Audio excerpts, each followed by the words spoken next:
Hi, I believe we are obsessed with productivity. I believe we have an unhealthy relationship with productivity and we are obsessed. Have you ever spent a day where you didn't do much, but you didn't really scratch things off your to-do list, and then at the end of the day you just feel bad, and at the end of the day you feel like you wasted that day? Let's talk about this a little bit, because productivity in unhealthy amounts is pretty dangerous. We live in a system where it is taught to us that the more productive we are, the more valuable we are. This system incentivizes us to be productive by making us believe that we are wasting our time by not making it productive, if that makes any sense. It forces us to be productive by equating work with worth. But there's a key element to this productivity that I'm talking about. In my experience, this kind of productivity is very much coming from money making, success chasing, and very individualistic mind frame. What is taught to us is that we need to use all we have, all our energy, all our effort, and then we'll reach success, like it's an infallible plan. And if you haven't reached your goals and your success or whatever, then it's because you haven't tried, hard enough. You need to try harder, or maybe you just don't want it enough, or you're not passionate enough. So it's, whatever it is, you are the problem and you are the failure. Because the system is so competitive, we are encouraged to put all our efforts into being productive in order to be ahead of the competition, ahead of others, to be the one who's hired, to be the one who's promoted, to be the one who gets the views and the likes. But that mentality is extremely dangerous, and it can lead to extreme exhaustion and burnout. Yes, we're talking about burnout again. I believe most people here in this conversation are artists. Hi there. And speaking as an artist who went through burnout, burning out as an artist, it can be detrimental to all realms of your being. So it's not only professional or artistic, but it bleeds out to everything else. I have touched a lot on this subject on this channel, but just to contextualize what I'm saying, some of the symptoms that I had from my burnout was loss of passion and loss of identity. Burning out made me not want to pick up a pencil ever again. Think Kiki from Ghibli's Kiki's Delivery Service. She gets so exhausted that she loses her magic and she loses her joy. Kiki feels hopeless, and I get it. I understand, because I felt hopeless. I've been in that situation. I've been through that myself, and I'm not all better yet. It's almost 3 years, and I'm not 100%, and I may never be 100%. But Kiki recovered pretty quickly, by the way. But look, I got to this point because for years I tried my best to be productive. I had this obsession with productivity and I lived by it. Everything I did had to be productive. Every drawing had to become a post or a print or a product, whatever. And everything I watched had to teach me something. Everything had to have some sort of value that would push me toward my goals. But it didn't. Of course it didn't. It just hurt me. It destroyed my joy for art, and it destroyed my passion for art.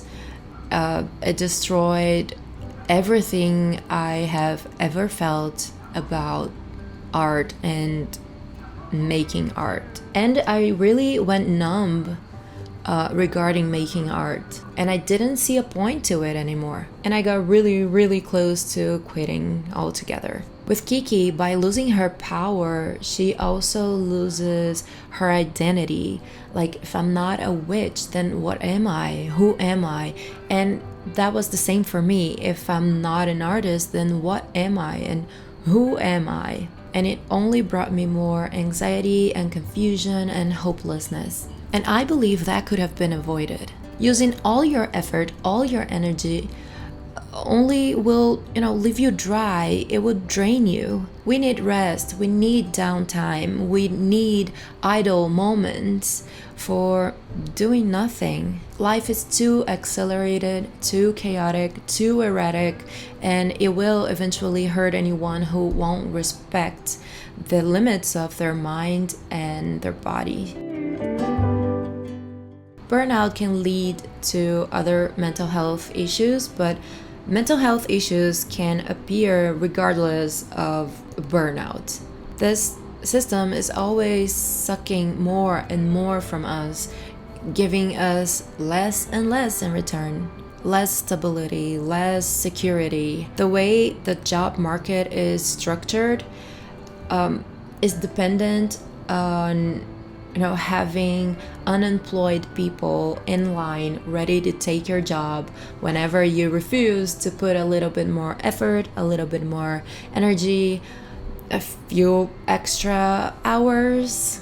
We live in constant anxiety, not knowing if we will still have our jobs tomorrow. And that sense of competition and that you can lose everything at any moment is exhausting. And it's draining, and it keeps us alert and stressed and tense all the time. There is no way we don't eventually get sick, both physically and mentally. I mean, there's no downtime, there's no break, there's no rest. But the mental health issues, they are seen as an individual problem. Like, it's your brain chemicals that are unbalanced. It's, you're the one who are defected or wrong. And it's never the environment you are immersed in 24/7 that is pressuring you into collapse. No, it's you. It's your brain. And that is when people don't say that you're being too sensitive or that you're too fragile or that you want attention or just not be depressed. Be happy, think positive. The problem is individualized. You're not thinking positive enough. And it's the person's responsibility. And the problem is not in the system, but in the individual. And that's such an easy thing to do. Just pull out the issue from, out of the context that it exists, that it belongs in, and make it the person's fault. But nothing really happens in a vacuum. Everything has context and an environment where it happens. It can't be pulled out and separated and dealt with as if it happened out of the blue. Sometimes doing nothing is the most productive thing you can do. That moment of doing nothing could be regenerating you. It could be healing you from previous days. It could be just the thing that will bring the aha moment for a problem you were struggling with. Like almost everything, this obsession with productivity was imposed on us. I love doing nothing. It feels good and it helps the time slow down a little bit and it helps my mind recalibrate. But I never thought I was allowed to enjoy, doing nothing and admit it to other people. I guess I thought it would make me look, I don't know a better word for this, but lazy. And what a sin to be lazy. If downtime and even sleep is actually productive because it supports our productivity later on, but seen as a waste of time, then my question is, who decides what is productive? Who decides what activities are valuable? The one thing that keeps leading me to is money. Is it paid work? Is it monetized? If not, it's not worth doing. Which leads me to the unpaid work mostly women have been doing for ages: social reproduction. A stay-at-home wife is seen as a person who doesn't work. How many times I heard a classmate say, "My mom doesn't work," while they come home after school to a clean house, lunch all done, ready on the table, and their clothes, school clothes, always washed and ironed and smelling good. And the same goes for the working husband who doesn't have to spend the energy and the effort of doing the house chores, or even knowing their kids' schedules, activities, or helping them with homework. Who does all that? That work is invisible. But God forbid a man stay at home and do the chores. He's a hero. He helps so much. You shouldn't complain. Ever. While all that invisible work is being done in the background, the husband is having support to perform at his fullest potential at work. And the kids are growing into full adults who will enter the workforce sooner or later. And who decides what's valuable? Who decides what's productive? And a little note, in most cases when the wife and mother are in the workforce, she is expected to do both paid and unpaid invisible work. And that means extensive work hours. Productivity is a social construct because the system that we live in needs productivity from us. This anti-work page on Reddit, is it page? Reddit page? I don't think that's how it's called, whatever. But there is this community on Reddit, I'm probably using all the wrong words, but it's called anti-work, unemployment for all, not just the rich. So the rich are allowed not to work. They don't come across as lazy. No, because they are rich and they can consume things. Oh, and anti-work movement is just another name for class consciousness and class struggle. My point here is that the 1% who decides that we should be working more and more and being productive so we can be ahead of the competition are the ones not working. The whole world is working so they don't have to, basically. Sounds fair, right? No? This is what I believe our obsession with productivity is linked to. We have been conditioned in so many ways, material and mental, to believe we need to be productive at all times, even when it hurts us. Life shouldn't be reduced to your resume, to your achievements, or your net worth, your assets, the contacts on your network.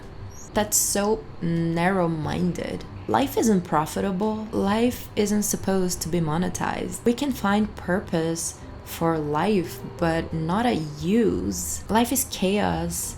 Life is random, life is movement, and most of all, life is collective. Your relationships shouldn't be productive either. We should just, connect with people and simply enjoy being around them. Not every encounter has to be productive, useful, added to your network. Not every romantic relationship has to lead to marriage, kids, and a whole life together. It could just be enjoyed, and it should be enjoyed without the pressure of making it productive or useful. Life is collective. We wouldn't be thriving as a species. Not every one of us is thriving, but as a species we are thriving, and we wouldn't be thriving in this planet if we didn't stick together. The collective has to come first, has to come before the individual. Love the people around you and do something nice for them. Do something nice for some stranger. I don't know. Just enjoy the collectiveness of life. It doesn't have to be productive. We don't have to receive anything in return. In essence, productivity isn't bad. If healthy, it can be pretty great. It can feel easy. It can feel like movement. It can feel like a dance. It's just that productivity isn't all there is. There's so much more to life. And I'm gonna leave you with a little imagination exercise. So I'll ask you this simple question. What if our world was different? What would you want it to be like? And especially for my fellow artists here, in terms of your art and creativity, in terms of your craft, in terms of your life of creativity, what would you want it to be like? Go ahead and imagine.